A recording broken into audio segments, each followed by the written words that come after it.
अगर हम बात करें सुशांत सिंह राजपूत के केस की, तो उस केस में भी विसेरा रिपोर्ट्स आए थे, पोस्टमार्टम हुआ था, बहुत बड़ा रोल था फॉरेंसिक डॉक्टर्स का। तो क्या कुछ कंक्लूसिव निकला वो रिपोर्ट से? क्या चीज पता चली मर्डर के बारे में? मर्डर था, सुसाइड था, कैसे पता चल सकता है? और क्या ये आइडेंटिफाई किया जा सकता है कि एक एक्ट मर्डर था या सुसाइड था? आप बीइंग लाइक फॉरेंसिक साइंस आपने पढ़ा है, तो उसके हिसाब से क्या डिफरेंसेस है कि मतलब एक मर्डर के टाइम पे यूजुअली क्या होता है? जैसे फॉर एग्जांपल अगर कोई पर्सन हैंग होता है तो हो सकता है कि उसने सुसाइड किया हो, या ऐसा भी हो सकता है ना किसी ने उसको मार के हैंग किया हो। तो डिफरेंस कैसे पता चलेगा इस केस में?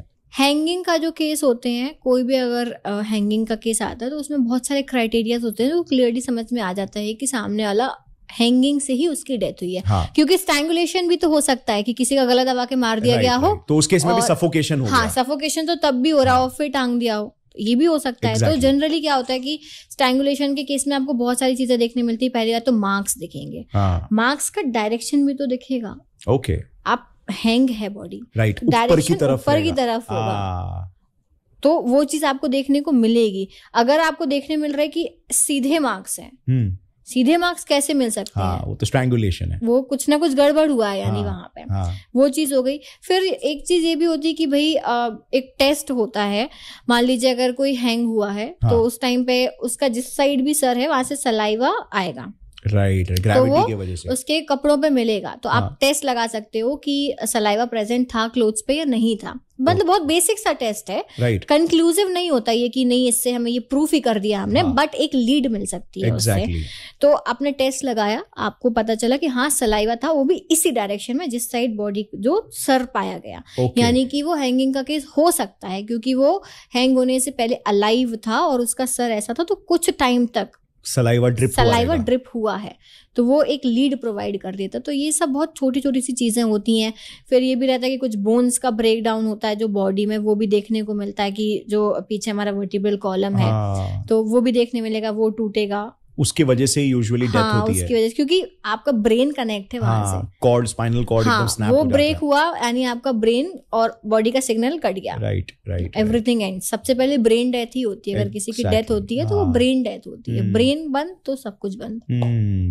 राइट। सो बेसिकली पता लगाया जा सकता है, बट अगर केसेस में कुछ भी एविडेंस टैम्पर हो गया तो फिर तो नहीं, कुछ नहीं, टैम्परिंग तो हो गई, फिर कुछ नहीं पता कर सकते। सो सुशांत सिंह राजपूत के केस में लाइक ऐसा कुछ कंक्लूसिव नहीं कह सकते कि क्या हो सकता है? कुछ कंक्लूसिव उनमें आया नहीं। बहुत मतलब रूल ये भी कहता है कि आपको पोस्टमार्टम के लिए बॉडी को नियरेस्ट हॉस्पिटल भेजना चाहिए। वी डोंट नो कि क्या रीजन से इतना दूर भेजा गया। तो रूल्स कुछ अगर फॉलो किए जाएं by police, by investigating officer, तो कंक्लूजन्स निकल के आएंगे। क्योंकि एक प्रिंसिपल है, Locard's exchange principle, forensic science का मेजर प्रिंसिपल है ये। तो सर एडमंड लोकार्ट साइंटिस्ट थे, उन्होंने ये प्रिंसिपल दिया था कि अगर आप किसी चीज के कांटेक्ट में आते हो, you will exchange something, you will leave some traces. आप कितना ही डिस्ट्रॉय कर लो एविडेंसेस को, कितना ही साफ सफाई करके चले जाओ, आप कुछ ना कुछ, अगर आप इस जगह पे आके खड़े हुए हो और चले गए हो without touching anything, you will still leave something there, some trace तो रहेगा ही, ट्रेसेस रहेंगे। तो ये लोकार्ट का एक्सचेंज प्रिंसिपल है। तो हम किसी भी क्राइम सीन में ये नहीं कह सकते कि कोई एविडेंस मिला ही नहीं। That's not at all possible, right? मिलेगा एविडेंस। और यहाँ पे इंफॉर्मेशन थियरी भी आ जाती है ना, कि मतलब अगर इंफॉर्मेशन क्रिएट, मतलब कहीं पे भी कुछ भी एक्ट होता है तो न्यू इंफॉर्मेशन क्रिएट हमेशा होता ही है, राइट? सो इंफॉर्मेशन, वहां पे न्यू इंफॉर्मेशन क्रिएट होगा, जिसको डिस्ट्रॉय करने के लिए और न्यू इंफॉर्मेशन क्रिएट होगा। जनरली जो हम ये देखते हैं ना कि ऐसे कोई क्राइम कमिट हुआ, तो बहुत सारे लोग खड़े हुए हैं, आजू बाजू चारों तरफ पूरा जो है लोग खड़े हुए हैं। सबसे ज्यादा हम ये देखते हैं कि कई बार इन्वेस्टिगेटिंग ऑफिसर को बहुत ध्यान से देखना हो सकता है वहीं प्रेजेंट हो आपका सस्पेक्ट। एग्जैक्टली, मजे ले रहा है वो सस्पेक्ट वहीं प्रेजेंट हो, वो यहाँ से जाके दूसरे को कुछ बोल रहा है, वो तीसरा कुछ बोल रहा है, और फिर जो है आप विटनेस पे इसलिए ज्यादा, आई विटनेस पे इतना ज्यादा भरोसा नहीं कर सकते हो, क्योंकि एक से बात दूसरे तक थोड़ा सा बढ़ा के बताई जाती है, दूसरे से तीसरे तक थोड़ा और आप जो है फिर वो बातें और जो बढ़ बढ़ के धीरे धीरे बोलते मिर्च मसाला लग के आपके पास तक आती हैं। तो आई विटनेस इतना ज्यादा नहीं माना जाता कोर्ट में, कंक्लूसिव नहीं होता है। लेकिन आई विटनेस टेस्टिमनी की बहुत वैल्यू है, क्योंकि वो आपको लीड दे रहा है, बहुत इंपॉर्टेंट लीड प्रोवाइड कर रहा है क्रिमिनल इन्वेस्टिगेशन में, विक्टिम को क्राइम सीन के टाइम पे अगर कोई एविडेंस के तौर पे टेस्टिमनी देने के लिए तैयार भी हो जाता है तो उसको भी काफी वेटेज दिया जाता है। हाँ बिल्कुल, क्योंकि बट अगर साइंटिफिकली देखे तो फिर वो इतना ऐसा है कि इतना पॉसिबल नहीं है। एविडेंस के साथ में आप अगर टेस्टिमनी प्रोवाइड कर रहे हो तो वो एक वैल्यू रखता है। विदाउट एविडेंस सिर्फ टेस्टिमनी के बेसिस पे आप किसी को नहीं बोल सकते हो कि बिकॉज़ उसका कुछ हिडन एजेंडा भी हो सकता है। एग्जैक्टली, कुछ भी आगे बोल रहा हो, उसकी पर्सनल दुश्मनी है, आके कुछ भी बोल दिया, तो हम उस पर इतना ट्रस्ट नहीं कर सकते हैं। राइट। और साइंटिफिकली भी अगर देखा जाए तो हम ह्यूमन समझते हैं कि हम बहुत अच्छे इंफॉर्मेशन कैप्चरर्स है और रिटेनर्स है, इंफॉर्मेशन कैप्चरर्स और रिटेनर्स, लेकिन असल में देखा जाए तो ह्यूमंस सबसे डिसफिगर्ड कैप्चरर्स और रिटेनर्स है। मतलब हमारे पास बहुत सारे ब्रेन में बहुत सारे प्रॉब्लम्स हो जाते हैं इंफॉर्मेशन को परसीव करने में, कि मतलब एक सर्टेन तरीके से देखा, मुझे लगा मैंने वैसे देखा, लेकिन असल में कुछ और भी हो सकता है, मैं अपने बायसेस से देख रहा हो सकता हूँ। एग्जैक्टली, वो बोलते ना कि वही बात होगी, ग्लास आधा भरा है आधा खाली है। इट्स योर पर्सपेक्टिव, आप उसमें पॉजिटिविटी भी देखोगे, नेगेटिविटी देखोगे, क्या देखोगे, वो आप पे डिपेंड। और फिर अगर आपने देखा कि उसमें ग्लास आधा खाली है तो वो आधे खाली ग्लास को आपका दिमाग भर देता है किसी और चीज से। तो हमारे ब्रेन में एक मैकेनिज्म होता है कि स्टोरी में अगर हमें ए दिखा, सी दिखा, ई दिखा, तो बीच में हम बी भर देंगे, डी भर देंगे।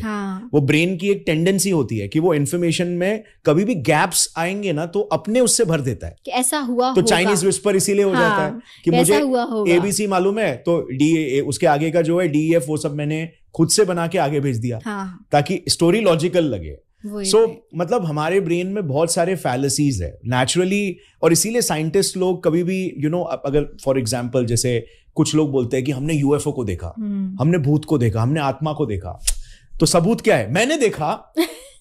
राइट तो उसको कोई भी साइंटिस्ट मानता नहीं है। तो आई विटनेस को बोलते ना कि इतना रिलायबल नहीं है भाई, प्रूफ दो, कहाँ है प्रूफ, कहाँ है, where the physical proof, physical evidences चाहिए। विदाउट फिजिकल एविडेंस सिर्फ आपके बोलने से हम कुछ नहीं मानते। हमारे इतने लिमिटेशंस है, वी आर नॉट परफेक्ट।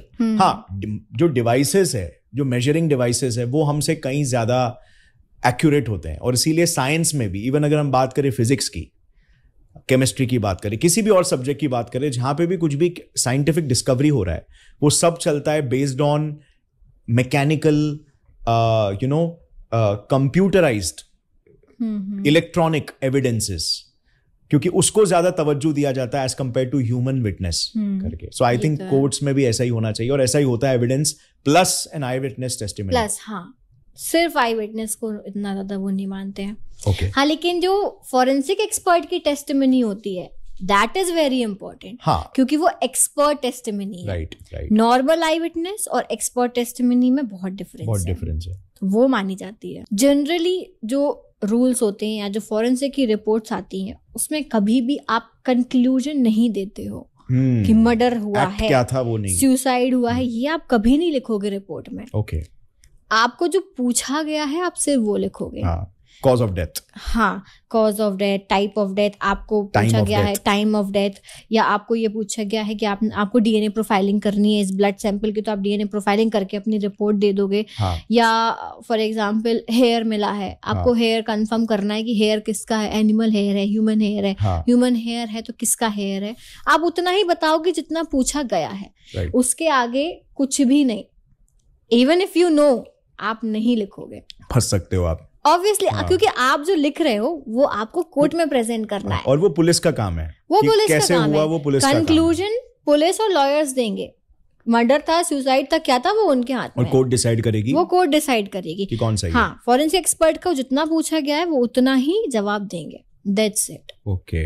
अगर आपको ये क्लिप पसंद आई तो पूरे पॉडकास्ट का लिंक नीचे डिस्क्रिप्शन में, इंडल्ज एंड एंजॉय।